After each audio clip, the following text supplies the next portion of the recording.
Sir, how do you know that the person you are with is the right person for you? Whoa, popular, eh? It once happened. Shankaran Pillai was at the family dinner and when everybody settled down for dinner, he stood up at the table and announced, "I am going to marry Lucy, who's just across the street." I hope that's not the name. No, it is. Then the father said, "What? You going to marry Lucy? She has nothing. She's like a tramp. You're going to marry that Lucy?" Mother said, "What? You're going to marry that Lucy?" The uncles always pitch in these kind of matters, you know. Uncle said, "What? You're going to marry that Lucy? Have you seen her hair? It looks fake." The aunt, "What? You're going to marry Lucy? She's always painted. You're going to marry that painted woman?" The little boy, the nephew, can't be left out. He said, "You're going to marry Lucy, she doesn't even know what is cricket. How can you marry her?" Shankaran Pillai stood his ground and said, "Yes, I'm going to marry Lucy." Everybody asked in one voice, "Why?" He said, "Because she has no family." There are no many opinions to battle with. So, who is the right person? I don't want to take away all the romance from your life. But let me tell you this, there is no right person on this planet. If you put your heart into something, something may become wonderful. Is it the right thing? There's no right thing. Nobody ever found the right person anywhere, okay? If you get into that kind of unrealistic mindset, "I have found the right person," oh, you will be soon disappointed. You must understand, there is no right person. First thing is to see whether I am the right person.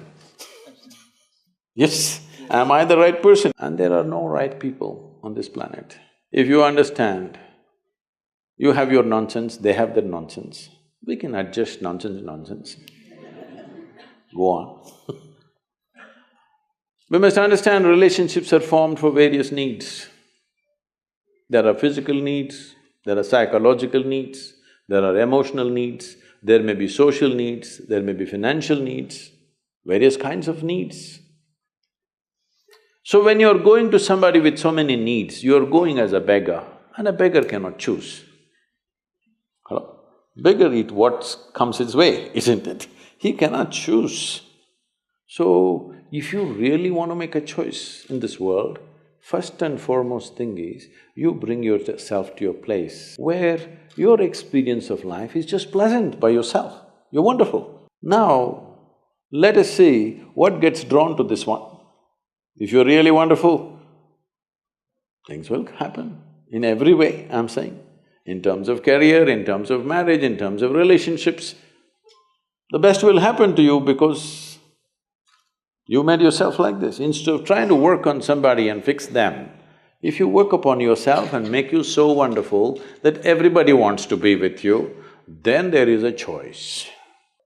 And this whole thing is an American thing, that there is a soulmate somewhere. God made just one more person just for you. But these days, every 2 years, he keeps making one more person just for you. Obviously, God is making too many mistakes with you. See, body needs a mate, understandable. Maybe psychologically also you need a mate, understandable. Emotionally you need a mate. A soul cannot need a mate. So soul doesn't need a mate, nor was some person made perfectly for you, okay? This creation makes all kinds of unique idiots.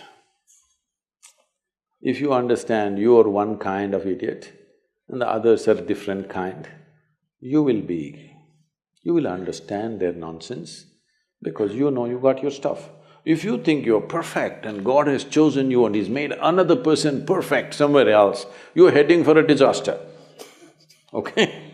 There's no such thing. Even, people today, after 5,000 years, people are still adulating and worshipping Krishna as the greatest lover, but his wives are dead unhappy with the guy. Yes. So, you're not going to find any perfect person. If you invest a deep sense of involvement, something wonderful may happen. It's because of your involvement, not because the other person is fantastic. No.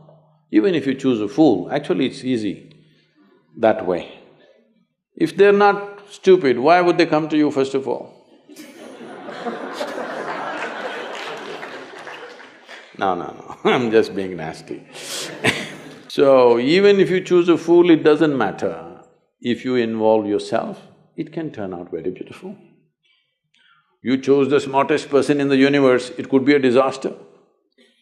So, do not think in terms of, whatever this made for each other nonsense. No. You choose the opposite, actually. But after some time, after a little bit of time, you slowly start expecting they're just like you. This is a serious mistake. Because if one more person becomes just like you won't be able to bear with them for 2 days. Hello? Please tell me. If there's one more person just like you at home, could you live there? You're glad they're different. It's wonderful, nobody is like you, isn't it? Nobody is like you on this planet. Try and see. Nobody is like you, and that's good. Don't look for sameness, not necessary. It's a difference which makes the… because of the difference you tango, not otherwise